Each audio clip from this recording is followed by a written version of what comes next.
मिरगाव, तालुका सिन्नर, जिल्हा नाशिक ह्या गावामध्ये ईशान्येश्वर नावाचं मंदिर आहे आणि तिथं ईशान्येश्वर महादेव मंदिर ट्रस्टचा अध्यक्ष अशोक खरात, जो स्वतःला अंकशास्त्राचा ज्योतिषी समजून घेतो, अशा महाभागाने जे काही कांड केली ती कांड सध्या महाराष्ट्रामध्ये अगदी गाजत आहेत. आणि हे याच्यामुळं त्याचे अनेक राजकीय नेत्यांशी संबंध असल्यामुळं या प्रकरणाचा महाराष्ट्रामध्ये मोठी खळबळ उडालेली आहे. कोण कोण होतं या प्रकरणामध्ये? त्याच्यासोबत त्याच्या आश्रमाला किंवा त्याच्या ट्रस्टला भेटी दिलेली जे आहेत त्यात रुपाली चाकणकर, एकनाथ शिंदे, दीपक केसरकर, राधाकृष्ण विखे पाटील, मिलिंद नार्वेकर, जयंत पाटील, निलेश लंके आणि सुनील तटकरे यांनी त्याच्या ट्रस्टला भेटी दिल्या असे फोटो जे आहेत ते उपलब्ध झालेले आहेत. तो तिथे सेक्स स्कॅन्डल चालवत होता असे आरोप अनेकांनी केलेले आहेत. यात विशेषतः रुपाली चाकणकर यांनी ते माझे गुरुमाऊली आहेत अशा पद्धतीने विधान केलं आणि त्या चर्चेत आले. हे प्रकरण कसं सुरू झालं?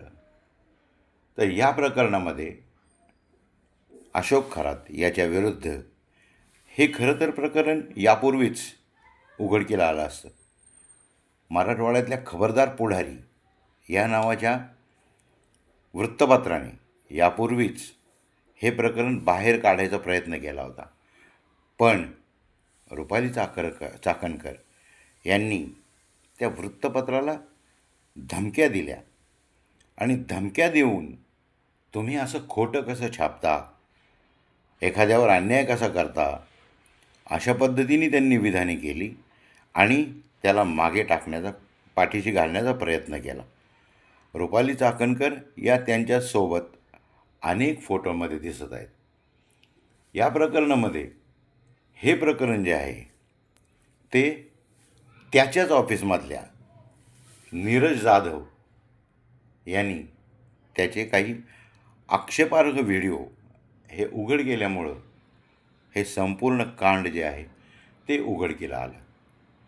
नीरज जाधव यांनी हे जे व्हिडिओ आहेत हे व्हिडिओ घेऊन त्याला ब्लॅकमेल करण्याचा, अशोक खरात यांना ब्लॅकमेल करण्याचा प्रयत्न केला. पण अशोक खरात यांनी दाद दिली नाही. मग त्यांनी ते व्हिडिओ मॉर्फ करून महिलांना पाठवले आणि त्या महिलांनी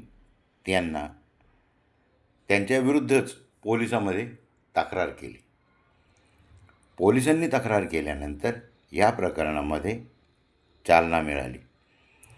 या प्रकरणामध्ये आता रुपाली चाकणकर यांनी राजीनामा दिलेला आहे हे सर्वांना माहीत आहेच.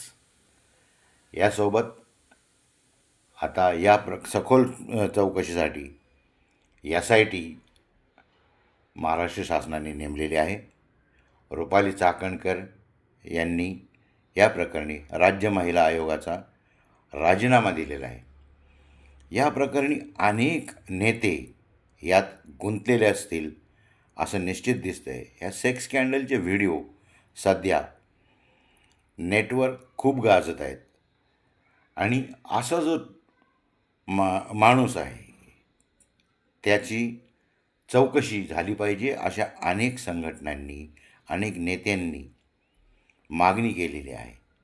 हे प्रकरण सध्या महाराष्ट्रामध्ये अतिशय गाजत आहे. त्यामुळे या प्रकरणी आपल्याला काय वाटतं नक्की कॉमेंट करून सांगा.